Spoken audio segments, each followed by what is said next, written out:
just a few days ago, there was a match, the Best of Memphis match. Take 10 wrestlers, 10 of the toughest from anywhere, put them all in the same ring, and say go. Last one standing is declared the best. Here's what happened. Opening up, and this is one that could go all night, guys. Lance Russell, Corey Macklin, Dave Brown sitting here for the Best of Memphis, and I got to tell you, Corey, this son of a gun is one that would bring a house down anywhere. Oh, indeed. Brian Christopher started off against dangerous Doug Gilbert. This is the Memphis match here. This is the first opportunity that Gilbert has had to breathe, and it's strange that it was against Christopher where he started out. That's right, and instead of doing the smart thing and tagging a partner, he comes right back for more, and a big mistake, I think, on his part. Count of 3, yeah, he's out of there. There's the elimination. Tommy backs up into the corner, and Jimmy Valiant pounding away on Wildfire. Referee Frank Morrell trying to get him back off the rope. And Handsome going up to everybody. Frank better watch out of there, too. Rich going in his sight. He's got a chain. Uh-oh. Pulls the chain out and busts Handsome Jimmy. He's got Jimmy covered over here. Frank gets over. He does the counting. 2 and 3. Jimmy's eliminated. None would mean as much to him as the Best of Memphis Championship. And Eddie Gilbert felt exactly that way, having grown up around Memphis. Look at this. Lawler has it done. He's got it. 1, 2, 3, and out of there. Wildfire. We've got 7 left. And up on the rope goes Brian Christopher on one side and Jerry the King Lawler on the other, as Moondog Spot takes it from both of them. They sailed off simultaneously. 1, 2, 3. Bye-bye. Spot. Tags Idol. Koko Ware in as Idol comes. Puts on the midsection. Fires the left hand. Going after Koko. He planted him that time. Drops him down hard. Hooks him up in the air. And Koko trying to get loose.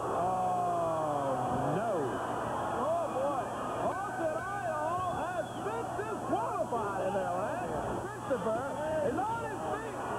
Sends Eddie Gilbert right out of the ring, and he goes up to Koko and Funk. Oh, look at Brian Christopher. This guy can fight back, let me tell you. He doesn't let up. He will stand up with the best of them as he slams Koko Ware and Terry Funk right into each other. Throws Ware right onto the floor, and Christopher is right behind him. Brian Christopher trying to line him up. From the ring, all the way over at Koko Ware. Koko sidestepped him. He hit straight on the metal fence. Ring the bell. Both of them counted outside the ring with a 10 count. As they continue to go, Brian Christopher now with Koko down on the floor. They're eliminated. There's only 3 left. Eddie Gilbert, Terry Funk, and Jerry Lawler. I want Jerry to just jump over backwards here in a moment and tag Funk to put him in there with Gilbert, and that would really turn it to, whoa, Lawler backdrops Gilbert over the top rope, out onto the floor. I mean, all the way down on the floor as Funk comes in from behind. Pile driver, and that's going to eliminate Terry Funk on a disqualification. Jerry the King Lawler, oh boy! Fly right in the referee's break boy out. This could be bad news here, lads. Terry Funk is not completely out of this arena. And I tell you, you better watch out for him. Eddie Gilbert said, Lawler! The King flips him over, though. Frank Morrell still down on the mat where he was belted down as Lawler goes in after Gilbert. He looks like he's going for a pile driver, but the referee still down on the mat, doesn't see it. That might be it, Dave. That could be. Frank Morrell back up on his knees. Lawler has Gilbert lying in the middle of the ring. He's up on the middle rope. Here comes Lawler. No! Gilbert moves out of the way. Oh! Oh! Wild Jerry Lawler, 1, 2, 3, he got him. The best of Memphis, the King, Jerry Lawler.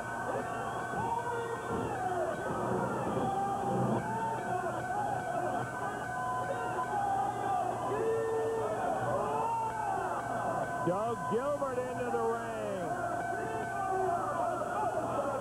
What's he got, handcuffed? He's handcuffing him to the rope. Doug Gilbert has just handcuffed Lawler to the rope. Terry Funk with a stool hammers it down on the head of Lawler. Lawler, a prize victory, but a costly victory, as he now is facing Wildfire Tommy Rich, Doug Gilbert, Eddie Gilbert, and Terry Funk. We need some help on the side of the King. As Funk, boy, that ought to cost Eddie Gilbert for hitting the referee like that. All of them in the corner. Hey, guys, where are you? Let's get some help out here.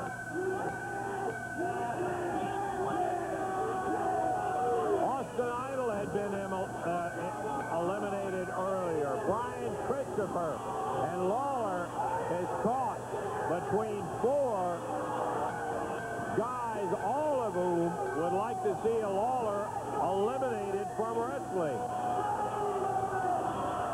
They've got that stool. Handcuffed to the ring is Lawler.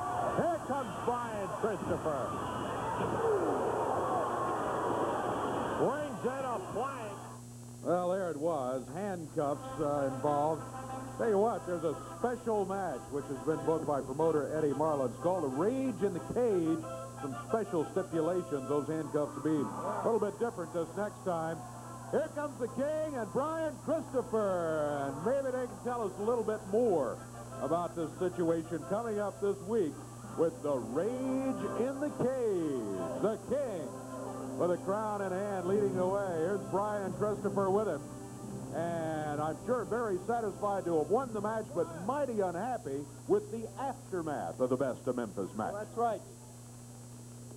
That was without a doubt probably the biggest victory in my entire career when you put 10 guys, the caliber of which consists of Tommy Rich, Eddie Gilbert, Doug Gilbert, the Moondog, Koko Ware, Brian Christopher, myself, handsome Jimmy Valiant, Universal Heartthrob Austin Idol, and Terry Funk. When you put that kind of talent all in the ring at one time, to be able to come out the victor is quite a jewel in the crown, so to speak. But as you said, it was all the joy and all the elation from that victory was snatched right away by Eddie Gilbert, Doug Gilbert, Tommy Rich, and all of those jerks who tried to do a number on me afterwards. Well, let me tell you something, guys. If that's the way you want to play, you want to handcuff people to the ropes and then do something to them, that's fine with us. Because, you see, Eddie Marlin has put together a special match, as you said. He's going to call it Rage in a Cage down there Monday night. They're going to put up that big metal cage around the ring, and then they're going to sit 5 pairs of handcuffs are going to be locked to that cage. And then they're going to put 6 wrestlers in there. And the object of this match is not only to beat the daylights out of your opponent, but then to handcuff each one of them to that cage. And then you can imagine, Dave, if you get all your opponents handcuffed, you know what can happen to them, just like they did to me. Now, our only problem was this: finding a suitable partner. And I understand that you have got somebody on the phone that wants to talk to me about our partner. I do indeed. Can you hang on just a second and let me punch this button right here, and I'll be right back with you, okay? And, hello, are you there? Can you hear me on the telephone? Hello. Yes. Hello. I have Jerry Lawler and Brian Christopher here with me. Here's Jimmy Hart on the phone. You know what? Everybody's probably wondering why I'm calling Memphis, Tennessee this morning. My schedule's very, very busy. I'm in Orlando, Florida. Hulk Hogan and myself are catching a plane in about 45 minutes heading for New York, promoting his new show, Thunder in Paradise. It's going to be on next month. But you see, I just had to stop by this phone just for a minute to call you because you see, Jerry Lawler, there's something on my mind, man. You know, I know everything that goes on right there in Memphis, Tennessee. I know probably things that happen before you even know they're going to happen. And I know last Monday night in Memphis, Tennessee, before 9,000 people at the Mid-South Coliseum, it was the return of Lance Russell for the first time in about 7 years. All the past superstars of the wrestling area were there. And it was a great night for everybody. And I also know that one of the stipulations that night, I guess you had a Memphis, best of Memphis match when everything was over. Right. And I also know, Jerry, that you even won that match, man. But I know that after the match was over with, a little disappointment happened to your life, man, because you see, that's when the Gilberts and Tommy Rich handcuffed you to the ropes and proceeded to take all the joy out of you winning that match. And I also know that this week, at your side will be Brian Christopher. He's going to be your partner in the match. Well, you know, King, let me tell you something, man. I know something about you, Daddy. I know that you will do anything in the world to win a match, and I know you have done everything in the world to win a match. And maybe Brian will, too. But also I know something else, that you're the one that started me in professional wrestling right there in Memphis, Tennessee. That's right. And we were a great team together, King. We won a lot of matches together. But remember this, back in 1980, that's when you broke your leg. Well, I guess everybody thought, what's Jimmy Hart going to do? Well, I wasn't going to be standing there alone, rolling over trying to play dead, but I was left high and dry. But you know what I did? I dug way deep into my bag of tricks, and I went out. And I created the first family of professional wrestling, man. And I found me some of the meanest, the baddest, the dirtiest wrestlers I could find. But you see, they were all winners.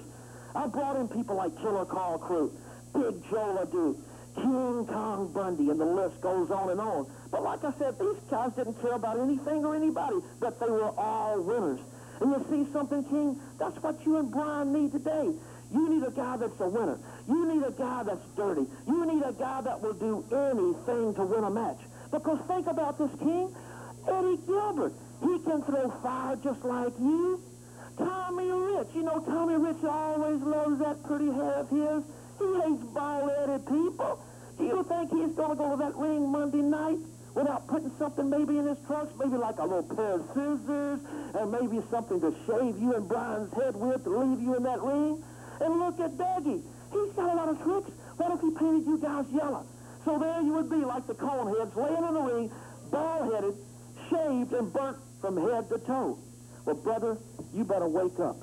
And let me tell you something, King. I know we've had a lot of bad dealings in the past, but you see, I want to clear the air with you. I want to listen to me, I'm so excited I feel like an elephant sitting on my tongue this morning, man.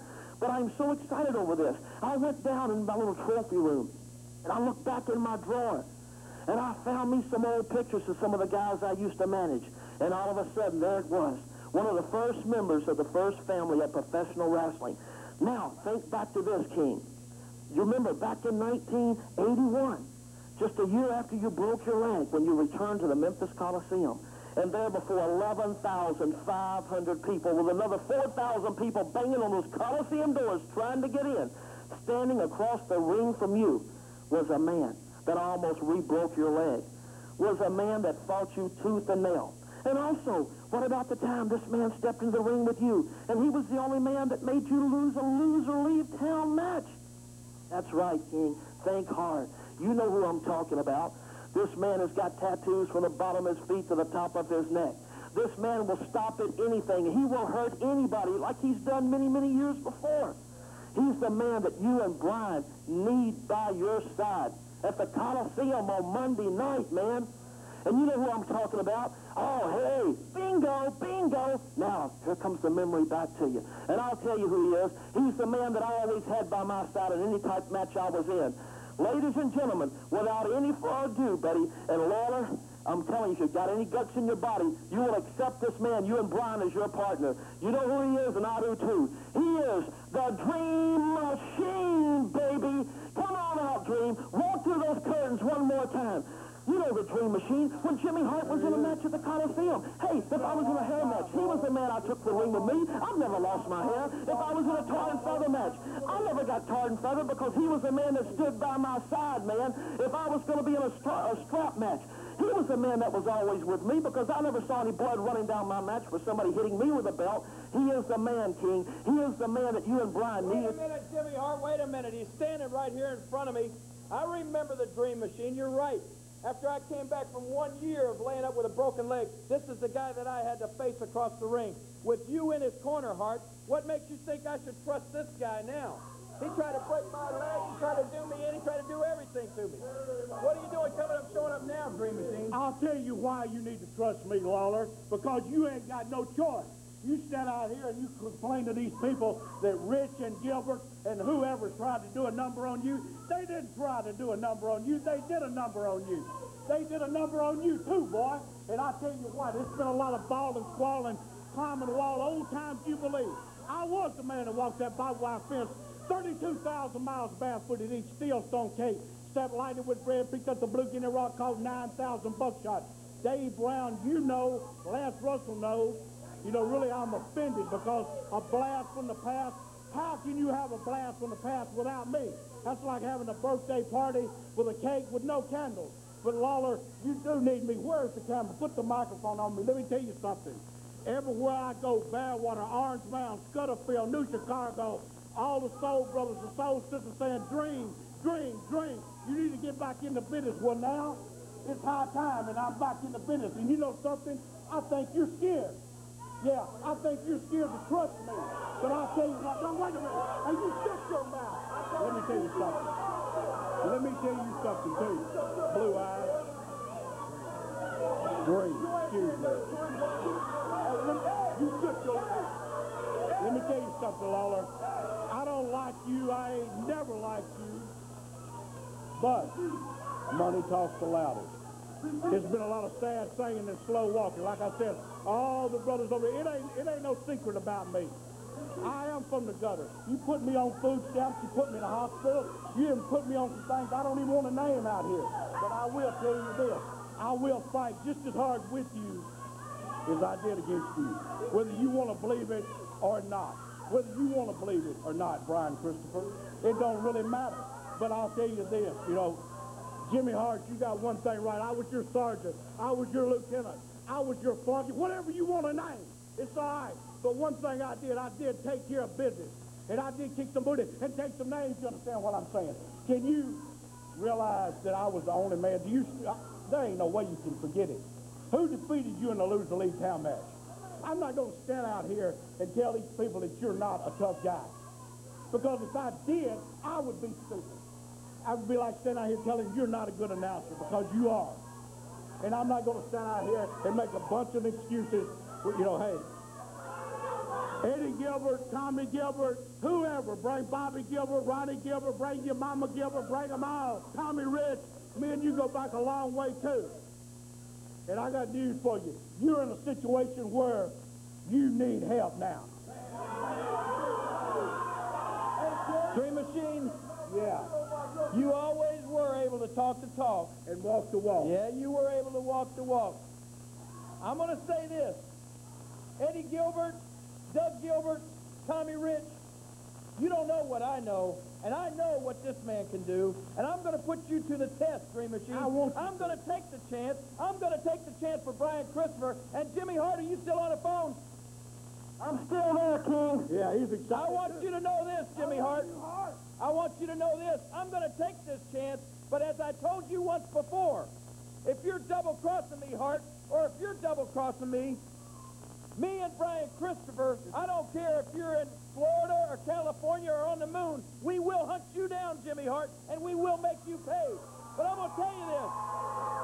If you live up to your word and Monday night you fight just as hard with us as you have against me in the past, Eddie Gilbert, Doug Gilbert, and Tommy Rich, you are in for the butt-kicking of your life, I can assure you that. Hey, I promise you one thing, it's going to be some sad saying and some slow walking and falling and falling because the Dream Machine Troy Graham is back. Lawler, I will fight just as hard with you as I did. We're going to be in a cage with handcuffs. I've been in a cage half of my life. That ain't nothing new. I got handcuffs. You got your handcuffs. I got my handcuffs. You think I'm scared? Do you think I'm scared? But then you got another thing coming if you think I'm scared. Because all of you people out there, I don't know if you remember me or not, but I'm not scared. Yeah, you remember me because you stole my bicycle back in 1979. I'll tell you what. Eddie Gilbert, I hope that you bring Tommy Gilbert down there because I got a score to settle with him because did he... No, I don't even want to say Don't that. even say it. I don't even want to say that because you know there ain't nobody home. I am a bum. I hang out where people get cut and shot. I hang out at Centerfold, Neon Moon. I hang out at all them places. Everybody knows that I'm a bum. I'm proud of it. But I tell you what, you need me now. You need me more than you ever have. The King Lawler, wine with the king, dine with the queen, slept in the alley, and eat coke with me. But I'll fight just as hard with you as I did against you. Oh, I'll tell you what, we'll put our trust in you. But Dream Machine, don't you even dream about stabbing us in the back, okay? There ain't no way. There's the word. Looks like it's a team, a six-man team right there with Jerry Lawler, Brian Christopher, and the Dream Machine. Jimmy Hart, it sounds like it's done. Thanks very much for the telephone call. It sounds like we got a team, and we'll be talking to you down the road. I promise you this. I promise you this. This will be the opportunity of a lifetime for Jerry Lawler and the Dream Machine. It should be a good night. Thanks. Hey, brother, I couldn't believe one phone call stirred up so much trouble. Well, I tell you what, it looks like it's going to be an interesting pairing there with handcuffs involved and all of that. But I will be watching and listening, my ears to the ground. King, you, Brian, and Dream Machine, good luck Monday night, baby. All right. See you later, Jim. Bye-bye. All right. The word from Jimmy the mouth of the South.